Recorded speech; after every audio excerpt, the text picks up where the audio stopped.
bienvenidos a un nuevo programa de Inmigrantes en Navarra. Hoy vamos a tener la suerte de hablar con Mahmoud Traoré, un joven que salió con 20 años de su país, de Senegal, de Dakar, y que tras 3 años de viaje participó en un salto masivo a la bahía de Ceuta en 2005. Hoy ha venido a contarnos su historia. 3 años de viaje, 3 programas en los que conoceremos mejor la historia de Mahmoud Traoré.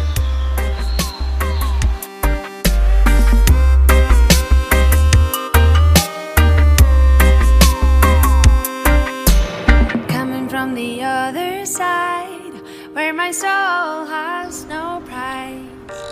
Hola, Mahmoud Traoré, muchas gracias por haber venido aquí a nuestro programa a contarnos tu historia. Gracias a vosotros por invitarme. Lo primero que quería saber un poco es, tú eres de Senegal, ¿cómo recuerdas tu país, tu zona, tu población, dónde vivías, qué hacías? Bueno, eso sigo viviéndolo todavía, ¿no? Aunque realmente está lejos de mí, pero bueno, yo nací en un pueblo. No es porque soy de ese pueblo, pero para mí es un pueblo muy precioso. Un pueblo de casi 3.000 habitantes, de uno de los más grandes de la comunidad. Y crecí con jóvenes de misma edad que yo, unos 41 personas más o menos, que es la misma edad, entre un mes a semanas, más o menos aproximadamente. Y que está en frontera entre 3 países. Que quiere decir Guinea-Bissau, que es colonia portuguesa, que está a 7 kilómetros de nosotros. Bueno, algunos campos nuestros están dentro del territorio de Guinea-Bissau, y 11 kilómetros de Guinea-Conakry. Y otro país es colonia francófono, y nosotros en Senegal, en ese caso. Y de hecho que es un pueblo de multiculturalidad, bueno, de multietnia, ¿no? En ese caso, ¿no? Que en mi pueblo solo se habla 5 idiomas. Esos 5 idiomas son todos los niños que nacimos allí, nos levantamos hablando los idiomas. ¿Sabes hablar los 5? Sí, los 5 los sé hablar todos. O sea que no te puedo decir ni hay ninguna escuela ni nada, ni te puedo decir quién me la ha enseñado. Pues nos levantamos porque estamos entre familiares que cada casa que entramos nos hablan su idioma y crecimos hablando los idiomas, ¿no?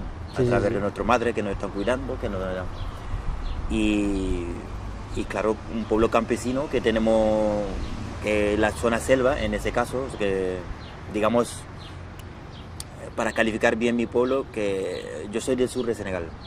El sur de Senegal, digamos, somos los vascos de Senegal, en este caso. Es una región que está pegada por varias colonias, pero que arriba tenemos Gambia, que es su colonia inglesa, abajo Guinea-Bissau y Guinea-Conakry, como lo vengo a contar, y que comparten con varias etnias en esa zona. O sea y zona muy verde, muy lluviosa, muy de selva, y vivimos de la agricultura. De la agricultura. Sí, ¿Cómo recuerdas tu infancia en tu pueblo? Yo me recuerdo perfectamente que mi infancia en mi pueblo, de verdad que es muy, muy bonito, porque como lo que te dice, que crecí entre jóvenes que son de misma edad que yo, y me acuerdo que cuando éramos pequeños, el verano, como todos los niños, yo en ese caso particularmente empecé a estudiar, porque estaba en la escuela francesa y escuela corénica. Algo que mis compañeros en ese momento de mi edad no habían empezado escuela francesa, porque mi familia, mi homónimo, la persona que tenía mi nombre, era funcionario, y ese sí me llevó a la escuela temprano, porque decía como daba mucho lata en la casa, entonces me tenía que llevar para que me quito en la casa. Para quitarte de encima. Sí, para quitarse de encima. Pero en invierno es un trabajo muy duro, empezamos muy joven, pero para nosotros era muy divertido. De hecho que ahora viendo vuestro río, le estaba preguntando a la compañera que si bañáis en el río o a la marisma. Nosotros íbamos en el campo, trabajamos, pero el mediodía teníamos, ¿cómo se llama? Esos xilófonos. Sí, xilófonos. Nosotros fabricábamos xilófonos de comunicación, que quiere decir que cuando queríamos ir a pescar en el río, nos llamábamos desde el xilófono para que nuestro padre, porque teníamos horas de descanso. Cuando nuestros padres comíamos, nuestros padres están allí, entonces están cuidando el campo, en ese caso no tenemos tarea. Entonces aprovechábamos en ese caso para encontrarnos en el río y hacer allí las barbaridades, se peleaban, lo que sea. Y entonces para mí recorrer mi pueblo es un recorrido muy bonito, y el verano teníamos un árbol que es donde íbamos a jugar fútbol todo. Le decía que era la buena Yabla, que allí hacíamos cualquier barbaridad, pero nunca teníamos elecciones, ¿no? Que nunca hemos tenido accidentes. Entonces para nosotros era como lo que nos protege el diablo del árbol, ¿no? Que lo que se dice en general África. Aunque realmente yo lo creo, pero es muy difícil que una persona de aquí no lo crea. Pero para nosotros es verdad que tenía un diablo que nos protegía. Nos protegía, ¿sí? Entonces, sí. ¿A qué edad empezabais a trabajar en el campo? Yo empecé yo te puedo decir que desde los 7 o 8 años ya empezábamos a ir. A ir al campo con la familia. Pero acordar de empezar a trabajar realmente, ser útil, que la familia contaba mucho conmigo, sería a los 11 años, cuando fuimos a la circuncisión. Ya a los 11 años, los 12 años ya te puedo decir que ya formaba parte de los elementos fundamentales de la casa. De hecho que a los 12 años, cuando empecé secundaria era en la ciudad, y era un poco agobio para mi familia porque no tenían quien guiaba los torros de casa, ¿no? Porque trabajamos al arado, y eso es una competencia muy rápida, porque antes que se crezca la hierba tenemos que ya terminar por lo menos los cultivos de arroz, los cultivos de maíz, los cultivos de mijo y de cultivos de cosas de la casa, porque vivimos de lo que producemos, ¿no? Dentro de la cosecha, eso es lo que vivimos todo el año. Entonces hay que darse prisa, porque si no, si hay que empezar a crecer la hierba, para quitarla ya es complicado. Entonces, y mi familia era para ellos, y yo no llegaba temprano porque yo llevaba bien con los animales de la casa, en ese caso, el caballo, el burro y los toros. Entonces si yo no estaba era muy difícil de trabajar con ellos, porque conmigo se llevaban bien, pero con los demás no. Sabes que como tienen un poco de confuso, ¿no? Eras el hombre que susurraba a los animales, porque en ese caso. Me recuerdo mucho de aquí cuando veo a los niños jugando con los perros, ¿sabes? A nosotros es una cultura que no debemos jugar con los perros, pero claro, cuando lo imagino con mi toro, con mi vaca, donde crecí, me da cuenta que realmente, bueno, que cada uno tendrá su relación con lo que ha crecido. Entonces yo a los 12 años ya era elemento clave de la familia. O sea, ¿tuviste que decidir por estudios o por trabajo, o seguiste compaginando las dos cosas? Yo seguía compensando las dos cosas hasta cuando tenía 15 años. 15 años ya se empezó a complicar, porque fue cuando el año que se murió mi padre, y yo iba cada vez avanzando más los estudios, iba a la grande ciudad, yo fui a la capital, y yo veía que estaba ya costando más caro mi familia. En ese caso mi madre, porque ya la que nunca quedaba, que se cargaba de la responsabilidad de pagarme los estudios. Y tampoco no veía futuro, no es que no podían pagarme solo, pero yo veía que cada vez creciendo, veo que realmente le está costando a mi familia, y encima cuando llegué a la capital yo veía gente universitarios, gente que tienen títulos de hermanos mayores, que han tenido una nota excelente, que deberían tener una beca extraordinaria o internacional en ese caso para ir a estudiar. Me lo encontraba a ellos como hermano mayor, que trabajaban cargándose peso en los supermercados para poder pagar su alquiler y estudiar. En ese caso me vino a la cabeza, mira, eso no veo futuro. En ese caso fue cuando decidí decir, mira, ya no quiero más estudiar y voy a aprender un oficio. En ese caso carpintería, que es lo que hacía mi primo, que me metió en sus talleres. O sea que dejar los estudios, tampoco vuelves al campo de todo. No, yo todo el invierno volvía, cada vez vacaciones, porque tenemos 4 meses de vacaciones, así, 3 meses en ese caso, pero los 3 meses son los meses de trabajo, cultivo de campo. Yo, aunque estaba en la capital, el invierno me volvía. Yo volvía en invierno, trabajaba, pues ganábamos lo que ganábamos, y yo dejaba allí la familia con las cosas hechas, así que lo cogían, y por lo menos ya en función de eso ya tenemos para vivir todo el año. O sea que la tierra es muy productiva, y en verdad que... ¿Y de eso se podía vivir bien? Sí, de todo eso vivíamos suficientemente. Para comer no nos faltaba, en ese caso. la verdad que me cuentas, me hablas de tu pueblo con tanta pasión, o sea, con esa sonrisa, y dices, recuerdo, ¿por qué saliste, por qué decidiste salir? Vale, eso es otro contexto, ¿no? Porque muchas veces se lo he dicho, ¿no? Que a la decisión de salir los africanos lo relaciona mucho a la miseria o a la guerra, y eso es lo que se vende muchas veces, y incluso es una pena que no tengo aquí el libro, y en verdad sí, hay guerras, hay miseria, hay pobreza, y cada vez los jóvenes como nosotros que estamos descubriendo un mundo nos damos cuenta que realmente nuestros padres eran orgullosos porque con lo suficiente alimentario que tenían, con eso basta, porque no tenían nada más que otro ambiciones, o sea, que no se movían, que tampoco no tenían interés a moverse ni siquiera a la capital, entonces ni coche le hacían falta. O sea, entonces están con su ganado, en mi familia 120 vacas, que con eso, si uno tiene urgencia, se vende uno, se da.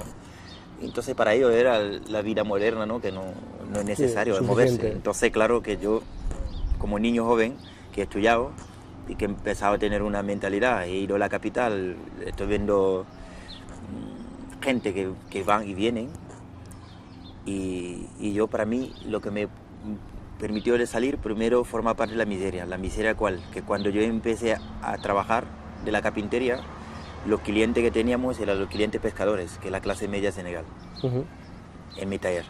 Funcionaba hasta un momento dado que ya no nos compraban los muebles, la cosa que hacíamos, ¿no? Sí. Y mi jefe se sentía un poco de crisis, e incluso a más todavía nosotros, porque no teníamos cobro, nosotros no cobrábamos, nosotros nos daban una propina para que volvamos, porque como éramos aprendizaje, entonces no teníamos salario. Yo nunca he tenido salario en Senegal. Y como jóvenes yo empezaba a darle vuelta, ¿qué hago en mi vida? O sea, ya estaba teniendo 17 años en ese caso, o sea que empezar a dar la vuelta, que es lo que tengo que hacer en la vida. Y resulta que encontró un amigo, un compañero, hermano mayor, que venía de mi pueblo, que había decidido ir en Costa Marfil, y tenía a su hermano que le habían dado un poco de dinero, y ha dicho, mira, yo voy a Costa Marfil. Y yo le ayudaba, como yo conocía la ciudad, de ir a acompañarle, para que yo tengo estudio, él no tiene estudio, para que gestione su documento, ¿no? Y al gestionarle el documento suyo, y se le ocurrió la idea, ¿por qué no te viene conmigo? Yo estaba dando vueltas, ¿no? Y dice, ¿por qué no te viene conmigo? Digo, sí, me dice, si yo tengo aquí un poquito de dinero, si te falta, digo, bueno, los dineros justo que tengo aquí son 50 euros, o sea que no tengo más. Porque esos 50 euros era para mí de juntarlo, comprarme ropa, y la fiesta de correro me voy a mi pueblo para chulear, un poco como todo el mundo. Y eso era mi ahorro, no es que ni siquiera tengo cargo de comprar mi padre, ni mi madre, ni nadie ropa, pero era cosa mía, ¿no? Y él cuando me lo dijo, entonces no me lo he pensado dos veces. Y he dicho, bueno, me voy contigo. Pero, ¿me voy contigo dónde? Me voy contigo en Costa Marfil. No era Europa. Sí. ¿Qué esperabas encontrar en Costa Marfil? ¿Qué situación tienen allá? No, solo que salimos de Senegal, cuando llegamos en Mali, porque donde el tren se paraba, que salía de Dakar a Bamako, cuando el tren se paró allí, y ya nos encontrábamos gente que huía en Costa Marfil, porque ya había empezado otra vez la guerra, porque la guerra de Costa Marfil era en 98, se paró, y en 2002 empezó otra vez. Como no hay información, nosotros cuando llegamos allí, en la estación de autobuses, y ahí buscando cómo vamos a ir en Costa Marfil, porque ya soy yo que habla, y el otro ya no entendía muy bien el idioma. Y nos dijeron, olvidaros de Costa Marfil porque no se puede entrar. Mira, toda esa gente que tuve ahí con sus maletas vienen de Costa Marfil, porque ya hay la guerra. Y allí ya nos empiezan a indicar caminos. Tampoco no nos dicen nada de Europa en este momento. Nos indican países africanos todavía. Porque eso es lo que siempre he dicho. O sea, que aquí se vende como todos los niños africanos, cuando dejamos de mamar, tenemos ya la calcetina puesta para subir en Europa. O sea, que realmente no es así, porque la inmigración entre los continentes africanos es mucho más, muchísimo más, se circula más entre ellos, que igual que aquí, como la gente va en Alemania, entre Alemania, Francia, Inglaterra o lo que sea, es mucho más allí que lo que se imagina. ¿Qué pasa? Que nosotros no indicaron Libia. Por eso en el libro la mapa hace, la rutina mía hace así, y los niños, muchas veces en los colegios, cuando estoy haciendo presentación, como no son hipócritas, siempre me han dicho, oye, que tú no veías que aquí está mucho más corto que en vez de ir así. Pero realmente no era. No era tu objetivo final. Mi objetivo no era Europa. Y además, económicamente no me imagino de tener un fondo para decir, oye, me arranco para Europa, porque allí en África, Europa está visto como el dorado del mundo, ¿no? Y así fue. O sea que entonces llegas a Libia. Sí, de allí ya, desde luego primero cómo llegar a Libia, porque allí está, yo quiero definir también la clase de inmigración, la clase social de la inmigración. Y hay mucha confusión en eso, o sea que aquí hay mucho negro, en Madrid mucho negro, pero no todo lo que ha saltado la valla. No, evidentemente, ¿no? Evidentemente pero claro, cuando se escucha muchas veces en la calle, parece que realmente todo lo que tengo en contra a lo mejor han saltado la valla o han estado en Lampedusa o lo que sea, o sea que han venido patera. Y la clase social nuestra de las nómadas, en ese caso, yo tenía que ir cada sitio a trabajar, ganar un poco de dinero y seguir mi camino. Yo he hecho 3 años y medio desde Senegal hasta llegar en Sevilla. Y hay gente que han hecho 8 años, hay gente que ha hecho 10 años. Y gente que no han conseguido, ni siquiera, han estado más de 8 años que no han conseguido, han vuelto otra vez, ¿no? Que existe de todo. Entonces, pero esa clase... Toda una aventura. Sí, eso es una aventura, por eso le digo que es una aventura. Yo cuando salí y fuimos en Níger, yo llegando en Níger, yo no tenía dinero, pero ni mi compañero tampoco tenía dinero, porque ya, si era él solo, podía seguir su camino. Pero lo hecho de que me llevaba a mí hasta Níger, ya no se le quedaba nada. ¿Qué quiere decir? Tampoco, porque toda la frontera que pasábamos, eso en África Negra primero, toda la frontera que pasábamos, que sean policías militares, duanas, gendarmería, todos pedían dinero. Eso te iba a preguntar, ¿es fácil pasar las fronteras entre los diferentes países africanos? En África hay una cosa que todas las autoridades viven de nosotros. Todas las autoridades viven de nosotros. Menos un país que yo he visto que está un poco muy generoso, que es Burkina Faso, los restos todos, o sea que si viven de nosotros, la autoridad vive de nosotros, porque la mayoría no tiene ni siquiera salario suficiente, entonces se basan a lo que van atravesando, lo que van ahí yendo, entonces al final nos convertimos... de propinas también. De propinas, o sea que eso de propinas, así van viviendo, pero propina, tú puedes decir propina si es una cosa que tú has pedido con alegría, pero si ya es obligado, muchas veces no es propina, es un secuestro, ¿no? Entonces eso lo pasamos, de hecho que por tener dinero no significa que va a hacer ese camino. Lo que hace es mucho más fácil tener un buen amigo, sin ser amigo, que tener dinero. Porque eso es lo que no hacen cruzar. Porque la primera frontera que tenemos, que África subsahariana, es una África de selva. No sabemos lo que es el desierto. Pero cuando ya llegamos al desierto, ya ahí empieza realmente. Se habla mucho de los cadáveres de Ceuta y Melilla o Lampedusa. Pero realmente de verdaderos cadáveres están en el desierto ese. ¿Qué quiere decir? Tenemos entre clanes Tuareg que tú pagas, te venden, que por ejemplo los Tuareg nigerinos, yo tenía que trabajar 6 meses en Agadez vendiendo agua fría, cobrando 10 euros al mes para juntar los 6 meses para poder, y estando con otro compañero allí que al final, como no conseguíamos, él no tenía trabajo, estaba malo, al final los padres le ayudó económicamente, fue con otro pandilla que estábamos allí de la miseria, vamos cruzando el desierto. Pero cuando pagamos los Tuareg de Níger, ellos nos hacen entender que nos van a llevar hasta Libia. Pero no es verdad.